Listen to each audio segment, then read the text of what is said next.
Ay, alam kong nagtataka ang iba sa inyo kung bakit merong isang taong dumating sa inyo na akala ninyo ay magiging matalik kayo magkaibigan or akala nyo magiging magjowa kayo, pero bakit bigla na lang nag-disappear? Bago natin talakayin yan, shout out muna tayo para kay Ma'am Flor Nicolas ng La Maria Academy. God bless po sa inyong pagtuturo. Shout out para kay Mr. Jerome Andaya. God bless po sa inyong negosyo. Shout out para kay Erica Eugenio, ang aking student sa UCU, nag-graduate na. God bless po sa inyong graduation, happy graduation, and God bless sa pag-build ninyo ng inyong career. Sa inyong jowa po na panalong-panalo, si John Rodolph Cedric Ilumin. God bless po sa inyong graduation din. Ang unang dahilan kung bakit nag-ghost ang isang tao ay baka na-realize ng taong iyon na akala ninyo ay magiging magkaibigan kayo o magiging magjowa kayo, siguro na-realize niya na kapag nagpatuloy yung inyong communication, ay baka ma-fall kayo sa isa't isa. At baka sa kanya ay in a relationship siya, or baka hindi pa siya talaga ready na pumasok sa relationship at ayaw niyang ikaw ay masaktan. Kaya ang ginawa niya ay nag-disappear na lamang siya.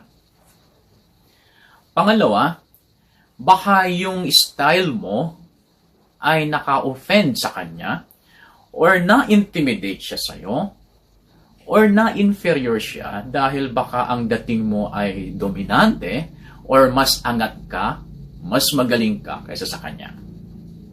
Kaya nag-disappear na lang siya dahil bumababa yung kanyang self-esteem pagka kasama ka niya. Pangatlo, baka wala siyang nakitang chance na pwede kayong magkaibigan or pwedeng maging kayo. Baka sa'yo ay meron naman, pero hindi mo pinahalata sa kanya. Kaya ayaw na niya magsayang ng panahon, kaya biglang naglako. Pang-apat, medyo real talk tayo dito, pero ito talaga yung totoo na nag-ghost yung mga iba kasi merong napansin sa kanila na hindi nila talaga type. Maaring physical matter, kasi yun ang sinabi ng mga nag-ghost na nakausap ko, at aminado rin yung mga ibang nag-ghost na isa talaga yung dahilan na yun, yung physical matter. And also behavior. Alam nyo kasi, hindi natin dapat baliwalahin ang personal development. Spiritually, emotionally, mentally, physically, in every aspect of our life, kailangan talaga itong ma-develop. Kasi, ang pagpili ng magiging partner, katulad lang din yan ng pagpitas ng prutas. Mas pipiliin mong pitasin yung hinog na. Yung pagkahinog ay nahahalin tulad siya sa maturity ng isang tao.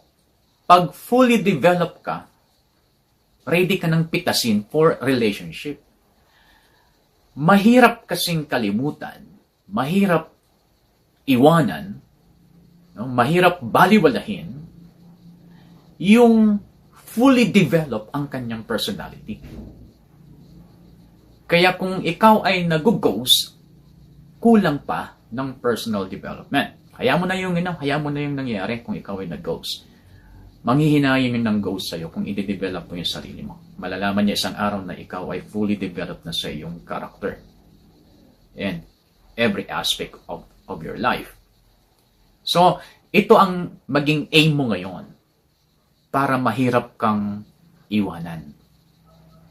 I-develop mo ng husto ang iyong personality. I-develop mo ng husto ang iyong pagkatao. Lahat ng bahagi ng buhay mo i-develop mo. Mahirap kang pakawalan pagka well-developed ang iyong pagkatao. This is Sir Paul, always reminding you that no matter what you are going through, you can still enjoy your life.